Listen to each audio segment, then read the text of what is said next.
দাঁড়াও, লাইটটা জ্বালাইয়া টাকাটা তোমার কইনা দিয়ে দিই। চাচা লাইট জ্বালাইবেন? আরে অন্ধকারে টাকা দিতে গেলে বেশি যেতে পারে। আচ্ছা ঠিক আছে চাচা, তাহলে একটু অপেক্ষা করেন, আমি আমার লুঙ্গিটা পরে লই। ভাতিজা তুমি লুঙ্গি খুললা কোন সময়? আপনার ঘর তো অন্ধকার, এই কারণে লুঙ্গিটা খুলে রাখছি। নতুন লুঙ্গিটারে খালি খালি পইরা পুরাতন করার কি দরকার?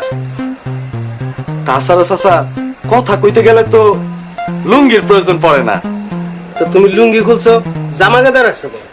জামা কি পুরান হইব না? চাচা আমার কাছে জামা আছে কয়েকটা, কিন্তু লুঙ্গি আছে একটা।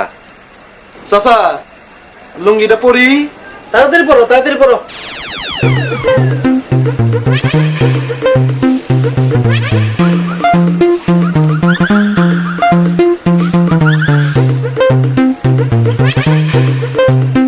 চাচা লুঙ্গি পরছি, আপনি লাইটটা জ্বালান। সাবাস ভাতিজা সাবাস, তুমি তো আমার চেয়ে বড় কৃপণ।